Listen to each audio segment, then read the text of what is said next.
Salut, j'espère que vous allez bien. On se retrouve pour la review de Monday Night Raw du 11 décembre 2023. Accrochez-vous bien parce que c'était un très très gros show. Et restez bien jusqu'à la fin de la vidéo si vous voulez avoir un mini débrief de NXT Deadline. Parce que je parle plus trop de NXT sur ma chaîne. Je fais plus de review ni de pronostic de NXT. Mais je vais quand même vous faire un mini débrief à la fin de la vidéo histoire juste de donner mon avis sur le show. Donc voilà, on commence directement avec Jey Uso qui est directement dans le ring. Il va nous faire une promo. Au départ, il va nous parler de son hit. Parce que oui, j'ai oublié de le mentionner la semaine dernière. Mais la WWE, ils avaient trouvé des droits par rapport au mot hit qui détenaient pas du coup, et ils ont dû abandonner tout ce qu'il y avait par rapport à ce mot-là. Donc les t-shirts Jey Uso qui étaient marqués hit, ils pouvaient plus les vendre, et ils laissaient plus le droit à Jey Uso de mentionner ce mot-là à la télévision. C'est un petit peu dommage parce que c'était très très over et même le public continuait de le scander.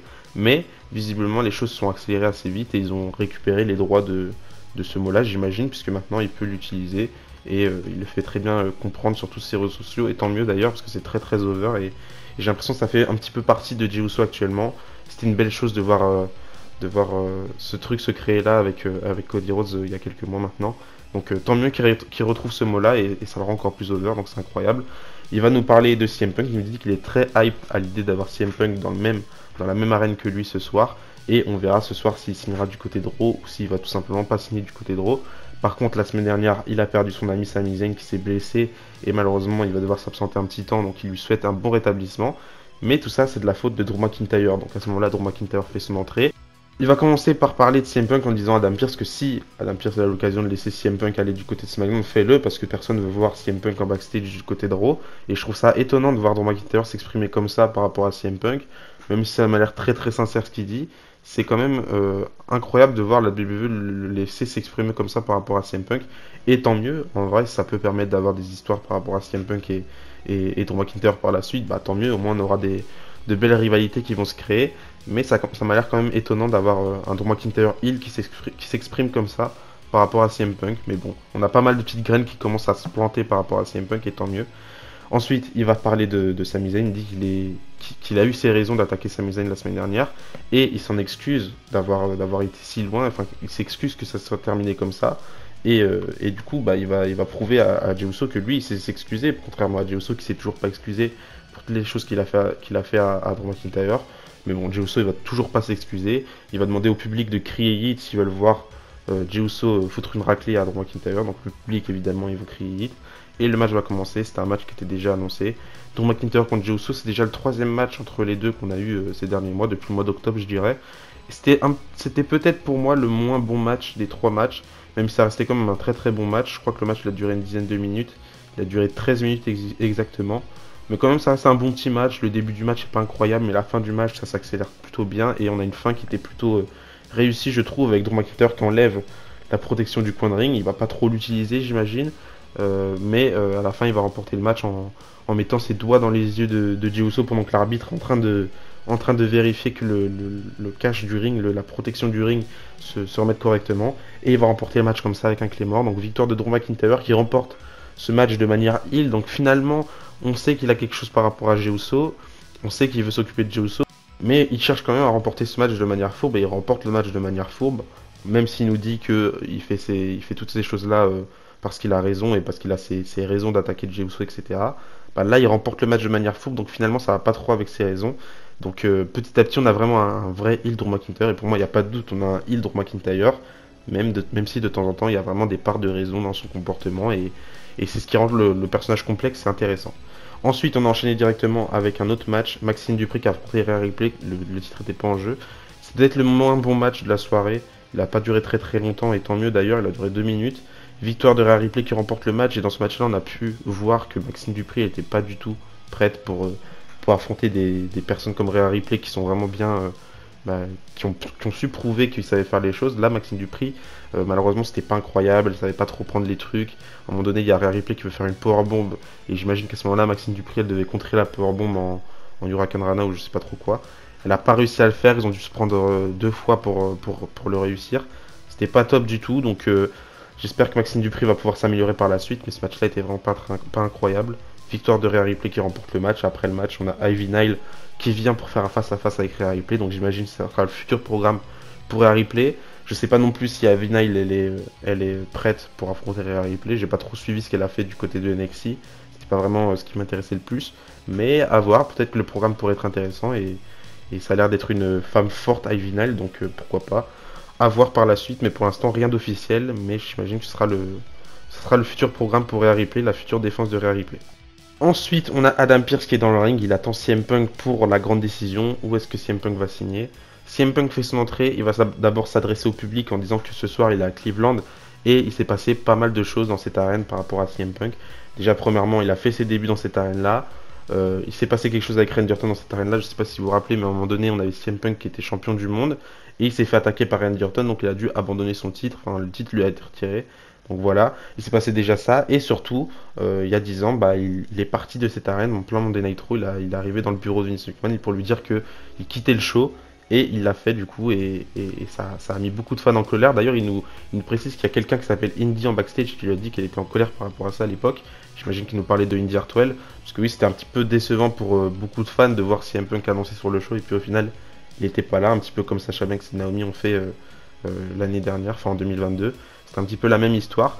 Donc là, pas mal de choses qui reviennent dans sa tête quand il repense à cette arène-là. Il nous dit qu'il regrette pas cette décision d'être parti de Raw à l'époque. Mais par contre, il s'excuse aux fans de les avoir laissés comme ça et d'avoir énervé certains fans par rapport à cette décision-là. Donc maintenant, il doit prendre une décision. Il a été voir Nick Aldis du côté de SmackDown, il a vu son offre, il a enregistré. Il a été voir Shawn Michaels aussi du côté d'NXT, il a pris son offre et c'était une très belle offre puisque Shawn Michaels proposait à CM Punk d'aider la future génération de superstars de la WWE, donc c'était quand même très intéressant pour lui. Et maintenant, il est ici à Monday Night Raw et il nous avoue que bah son choix était déjà fait quand il a vu le calendrier de la WWE et qu'il a vu Cleveland à Monday Night Raw. Le choix était déjà fait pour lui, donc il a fait son choix et il va signer avec Raw. Donc il prend le contrat de Adam Pearce ici. D'ailleurs, Adam Pearce et CM Punk sont, je dirais pas très amis, mais en tout cas ils étaient très amis à un moment donné. Il nous dit que son futur commence maintenant. Et s'il y a des gens qui l'aiment pas, bah ils vont devoir faire avec parce que maintenant la nouvelle superstar de Raw, c'est CM Punk. Il célèbre sur le coin du ring jusqu'au moment où Seth Rollins fait son entrée. Et là, on aura un gros face-à-face entre Seth Rollins et CM Punk pendant 2-3 minutes où personne va rien dire. Jusqu'au moment où Seth Rollins, évidemment, va prendre un micro pour s'adresser pour la première fois face-à-face à CM Punk. On sait, c'est vraiment la feud du moment qui a même pas encore commencé. On en parle déjà de partout. C'est vraiment la feud qu'on attend pour WrestleMania et on espère que ce sera vraiment la décision qui sera prise. Donc Seth Rollins prend un micro.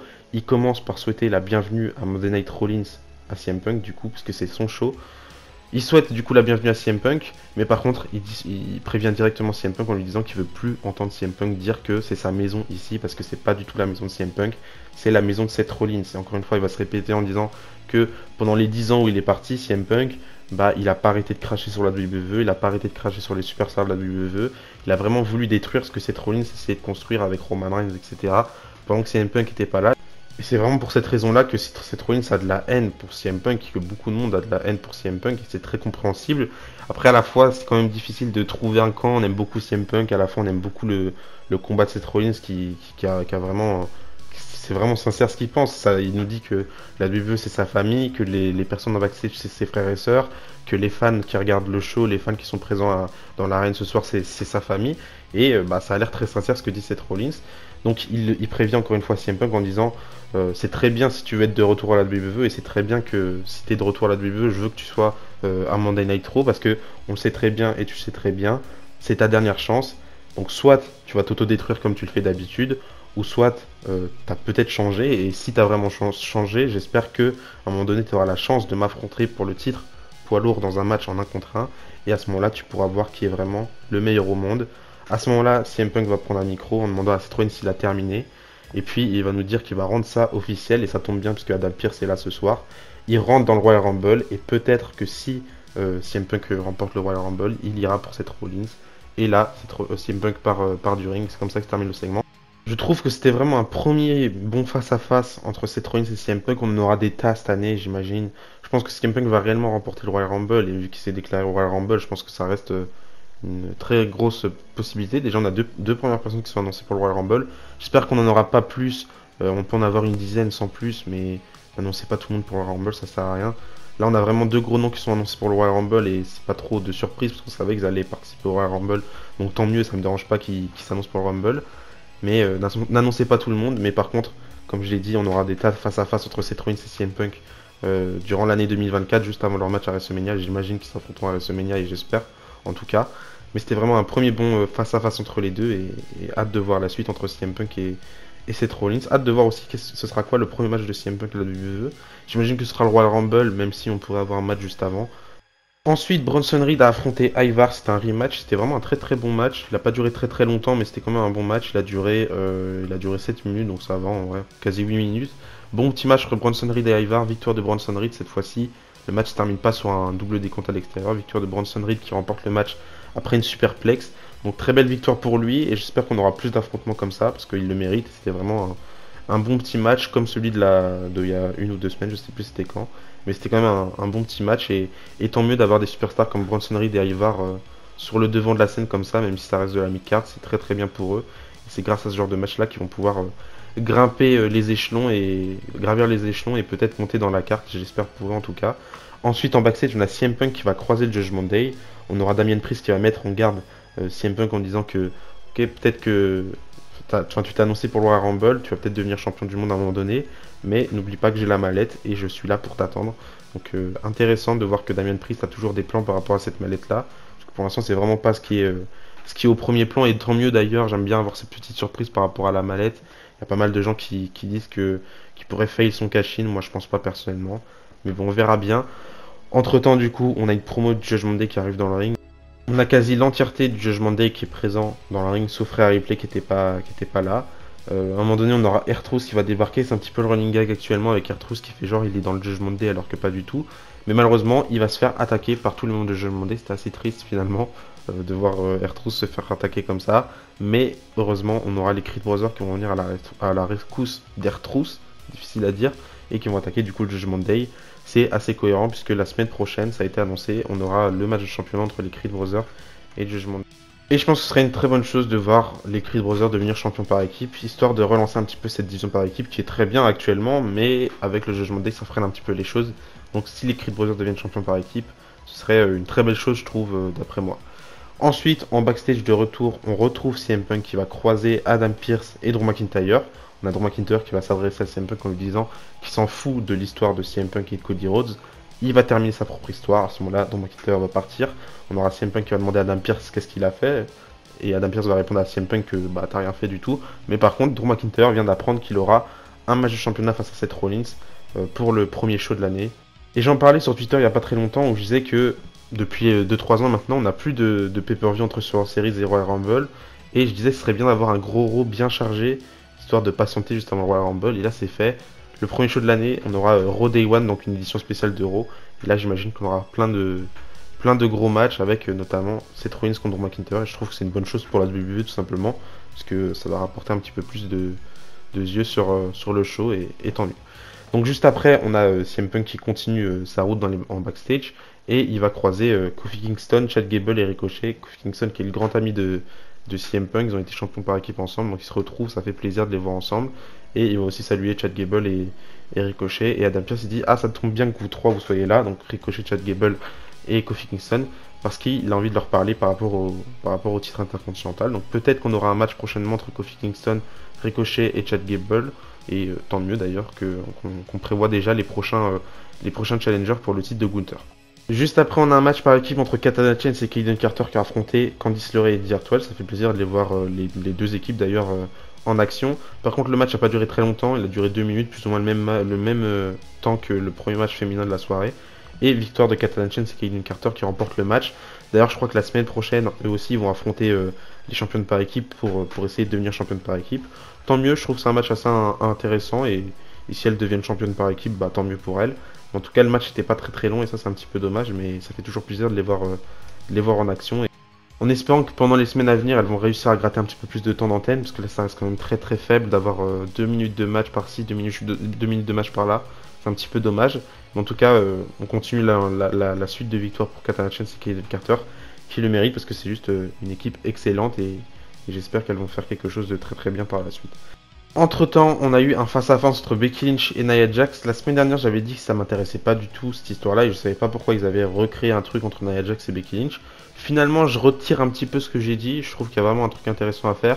On a une belle promo de Becky Lynch puisqu'elle va tout simplement dire la vérité sur Nia Jax, dire ce que tout le monde pense de Nia Jax.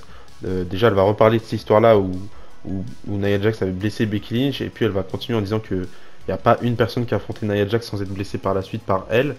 Ensuite, Nia Jax, elle va débarquer, elle va aussi dire ses vérités à Becky Lynch en disant que finalement Becky Lynch, elle va devoir prouver, elle a toujours pas prouvé que elle existe, pas seulement à cause de ce qui s'est passé, à cause du coup de poing de Nia Jax qui avait blessé Becky Lynch à un moment donné, ce qui avait créé un grand moment à Monday Night Raw, ce qui avait vraiment créé The Man, puisque c'était vraiment très badass et à ce moment-là, le public était à fond derrière Becky Lynch. Donc elle va devoir prouver que vraiment elle n'existe pas que à cause de ça. Ensuite, Becky Lynch, elle en peut plus, elle veut directement se battre avec Nia Jax, elle n'est pas venue seulement pour parler. Sauf que Nia Jax, elle va répondre à Becky Lynch que elle en a plus besoin que elle. Enfin, Becky Lynch a plus besoin que Nia Jax de se battre. Donc elle s'en fout un petit peu. Et elle part du ring. Il n'y en aura pas de bagarre entre les deux. Ensuite, on a un autre match par équipe. Et cette fois-ci, un 3 contre 3. Avec d'un côté Imperium qui sont dans le ring, qui attendent leur challenger. On a DIY, Johnny Gargano et Tommaso Ciampa qui sont déjà prévus pour ce match-là. Mais il devait se trouver un partenaire. Et c'est le Miz évidemment qui vient pour aider DIY. D'ailleurs, Johnny Gargano qui était très over pendant ce match-là, ça me fait plaisir. De toute façon, il était chez lui et ça fait plaisir de voir Johnny Gargano over chez lui. La dernière fois qu'ils sont passés à Cleveland, Johnny Gargano était même pas présent et ça c'était très triste. Là, il était présent, il a reçu la pop qu'il méritait et tant mieux. Très très bon match, je trouve, qui a duré 10 minutes plus ou moins. C'était assez long et c'était très très bien. J'ai bien aimé ce match-là. On a eu de belles. De beaux affrontements déjà entre Johnny Gargano et Gunther que j'ai bien apprécié. J'espérais d'avoir un match entre les deux en pay-per-view pour le titre intercontinental. Malheureusement, on l'a pas eu. Mais à part ça, j'ai trouvé que le match était très très rythmé. Il y avait quasi pas de pause pendant le match. C'était toujours, il y avait toujours de l'action dans le ring. Et tant mieux, c'est ce qu'on attend personnellement, je trouve, d'un 3 contre 3. Victoire de la team des Face, la victoire de DIY et The Miz. C'est le Miz qui va faire le tombé final sur Giovanni Vinci avec son Skull Crushing Finally. Et du coup, une belle victoire pour la team des Face et pour Johnny Gargano qui remporte un match face à son public. Et ça, c'est très très bien pour lui. Et enfin, on passe au main event avec Shinsuke Nakamura qui affronte Cody Rhodes. C'était un très très bon match, 17 minutes de match. Il y avait un petit faux rythme, on va dire, dans ce match-là, où dès que ça s'accélérait, il y en avait un des deux qui freinait un petit peu le rythme et ça m'a pas déplu du tout.